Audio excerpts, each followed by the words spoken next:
Amis de la forme et de la santé, bonjour, nous nous retrouvons aujourd'hui pour une super vidéo, 7% Kaizen la forme. J'espère que le numéro 7 va nous porter bonheur et j'ai voulu taper fort avec ce numéro 7, avec le microbiote intestinal, le nouvel organe de la grande recherche depuis ces 10 ou 20 dernières années. Pourquoi? Parce que ça permet de réguler toutes les maladies, réguler le poids et réguler l'inflammation.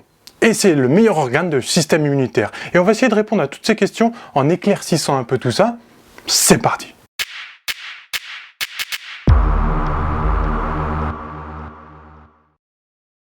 Je me présente, Jérémy, coach en nutrition fonctionnelle. Je suis spécialisé chez les hommes de 18 à 40 ans, en surpoids ou en obésité, pour leur faire perdre cette obésité et retrouver un physique top.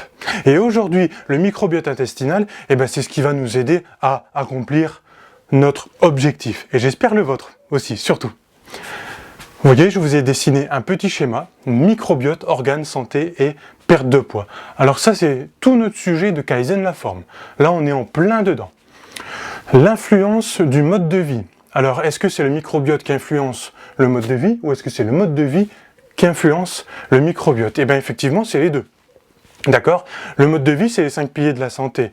Le sommeil, l'activité physique, on aime bien les faire, hein, la nutrition, la gestion du stress, et là notamment, ça sera l'exposition avec la nature, le relationnel avec la nature.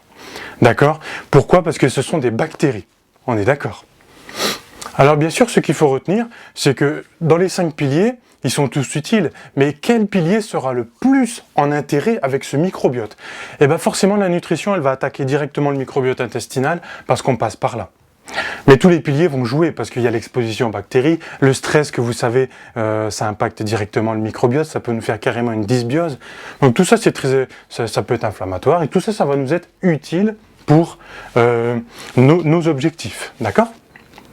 Alors, quels sont les indicateurs d'un mauvais microbiote intestinal? Déjà, si vous avez des ballonnements, si vous êtes en diarrhée ou en constipation, mais surtout les symptômes visibles, ça sera aussi directement, dès qu'on est en surpoids, le microbiote, il n'aime pas trop ça. Dès qu'on a ne serait-ce que de la graisse viscérale autour du ventre, on n'aime pas trop ça. Et cette graisse viscérale, on peut la mesurer, ne serait-ce qu'en prenant un petit ruban à 1 mètre ruban, et on fait le tour du taille, vous voyez?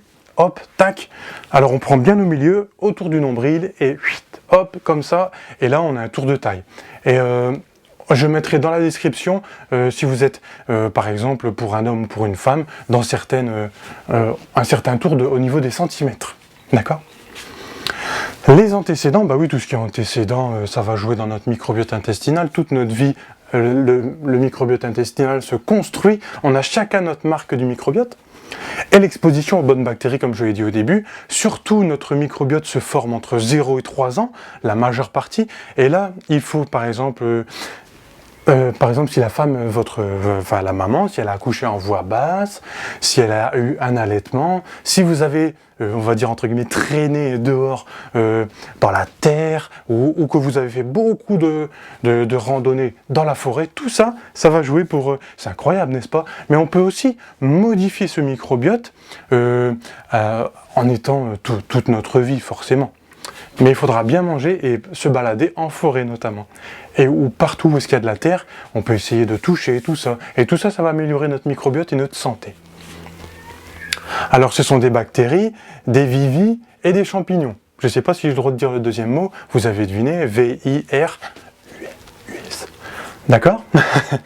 Alors à quoi elles nous servent? Eh bien elles régulent... Principalement, elles servent à tout notre corps, hein, tout ce qu'on peut imaginer, mais de ce qui nous intéresse, elles régulent le stockage des graisses. Alors ça, c'est fantastique, parce que si on veut perdre du poids, et ça régule l'humeur et la forme. L'humeur, la forme, donc je pense qu'on est en plein dedans, hein. Dites-moi si vous êtes d'accord dans les commentaires, et laissez un j'aime si ça vous plaît. Je pense qu'on est en plein dedans. La prise de poids, la perte de poids et la régulation de l'inflammation. Alors là, je pense qu'on est en plein dedans. Elles ont 150 fois plus de gènes que dans tout le reste de notre corps, les cellules de notre corps. Donc autant dire qu'on se demande qui c'est qui gouverne l'autre. Hein. Et tout ce que mangent les bactéries, ça ira pas dans le stockage des graisses, justement.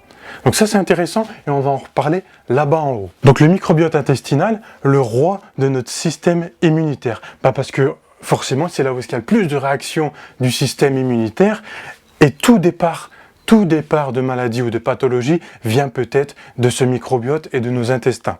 C'est quand même fort. Alors là, vous voyez que j'ai tracé 2 traits, paf, paf. Et maintenant, on va passer directement aux solutions. Parce que là, on a décrit un peu, on a fait un schéma de tout ce qui nous intéressait vraiment au niveau de ce microbiote. Mais maintenant, on va passer carrément aux solutions. Alors, lutter contre l'inflammation.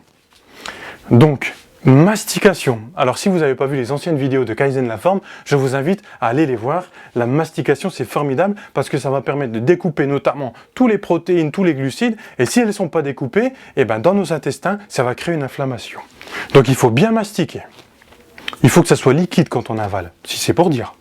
Manger industriel avec tous les polluants, les toxiques, tout ce qui est en boîte, tout ça, ça va créer des LPS, des mauvaises bactéries, et parce que notre microbiote n'est pas habitué. Vous savez, notre microbiote s'est fait sur des centaines de milliers d'années, et du coup, d'un seul coup, on lui propose du manger industriel, par exemple, ça fait à peu près 70 ans maintenant, un peu plus, un peu moins, et ben toutes ces toxines, alors là, il n'est pas habitué du tout.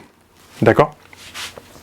Les IgG, alors ça c'est des immunoglobulines à action retardée. Enfin je veux dire, c'est des intolérances à effet retardé. Donc est-ce que vous avez des symptômes genre diarrhée, tout ça, quand vous mangez certains aliments? Et on peut les mesurer. Si par exemple vous voulez plus d'allergie du tout, on peut les mesurer, ces immunoglobulines. Et vous allez savoir si vous êtes allergique aux noix de cajou, au lactose, etc., etc. Ça peut être quasiment tout. D'accord ? Alors par exemple, bon, si vous voulez lutter contre l'inflammation, les médicaments, il va falloir les esquiver, d'accord ? Au bout d'un moment, on va essayer de tout faire dans le mode de vie pour essayer d'éliminer ce médicament. Quel que soit le médicament, il doit être pris à court terme. Bien sûr, ils sont très utiles, bien sûr, on en a besoin, mais ça sera sur le court terme. Au bout d'un moment, il faudra s'en passer. Bien sûr, trop de sucre, trop de protéines, trop de fibres ou trop de quelque chose, ça va faire au bout d'un moment une dysbiose. Ça veut dire que soit on aura une prolifération bactérienne dans le mauvais sens ou même dans le bon sens, mais les bactéries ne seront pas au bon endroit. Et quand quelque chose n'est pas au bon endroit, ça crée une inflammation. Parce que ce n'est pas normal. Et donc vous aurez effectivement douleur au ventre, ballonnement, et puis peut-être que vous allez partir en diarrhée, etc. Et tout ça, il va falloir rétablir. Quelques petites informations en plus, la vitamine D, ça c'est sine qua non. La vitamine D, il faudra un bon taux. J'en ai déjà parlé dans les anciennes vidéos de Kaizen la forme. Panorama de la vitamine D, vous allez voir, c'est fantastique. Le zinc, bon alors là, c'est ce qui va permettre toute réaction enzymatique, pas tout, mais quasiment toute réaction enzymatique, notamment dans la digestion, au système immunitaire. Autant dire que le zinc, c'est quasiment pour moi l'un des micronutriments les plus importants. Hein.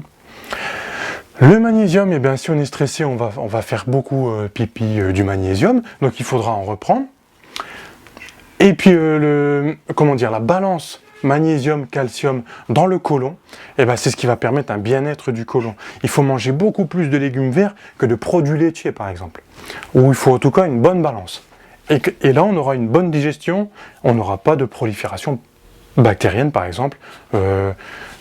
C'est un des facteurs qu'on n'aura pas de prolifération bactérienne, notamment dans le côlon.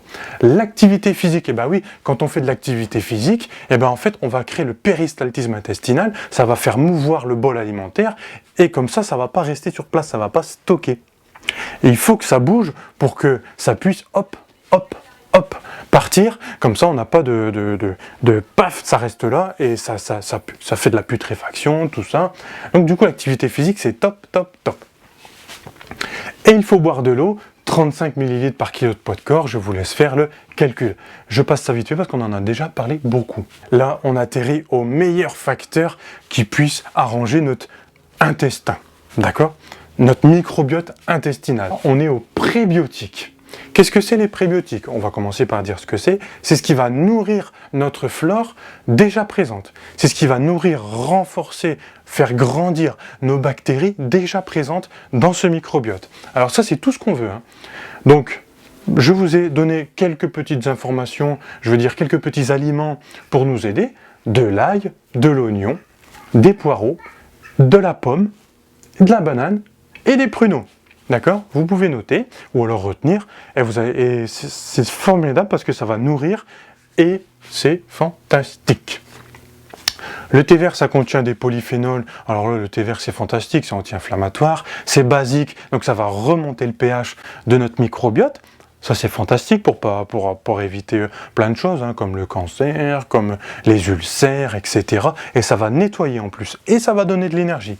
Donc le thé vert, si vous aimez bien, allez-y. Et ici, une grosse parenthèse sur les oméga 3. Les oméga 3, ça peut se trouver dans le poisson, ou alors dans les noix, etc. Mais on peut le prendre aussi en complément alimentaire. Et en prenant en complément alimentaire, on peut avoir une perte de poids sans rien faire. Imaginez, déjà on doit peut-être changer, ou on essaye d'améliorer fortement tout notre mode de vie, mais là sans rien faire. On prend une gélule, je ne sais pas, d'oméga 3, une gélule par exemple, si elle est bien dosée, et là on va perdre 2 ou 3 kilos d'un seul coup, sans rien faire, tellement que c'est anti-inflammatoire, où ça prend les molécules, ça prend la place des molécules inflammatoires, ça va nourrir notre flore, et ça va faire la croissance des bactéries, et protéger les bonnes bactéries. Donc les oméga 3, c'est fantastique. Je pense qu'on a fait un bon tour. On fait un petit résumé, je sais qu'il y a certains d'entre vous qui aiment bien le petit résumé. Le mode de vie avec les 5 piliers de la santé, s'exposer aux bonnes bactéries. Les bactéries qui codent, qui régulent carrément notre humeur et notre forme, donc notre perte de poids et tout. Les rois du système immunitaire, c'est peut-être le départ de toutes les maladies qui peuvent exister. Bon, j'exagère peut-être, mais on n'est pas loin. On lutte avec l'inflammation, on n'essaye pas de manger de l'industriel, mais plutôt du brut. On mastique bien. On essaye d'avoir un équilibre entre les protéines, le sucre et les fibres, parce que si on a un déséquilibre, eh ben, le microbiote sera déséquilibré.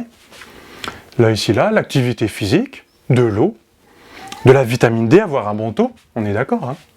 Et les prébiotiques que je vous ai donnés, vous pouvez rechercher prébiotiques, et je pense que déjà, rien qu'en améliorant tout ça, on est déjà sur de bonnes bases.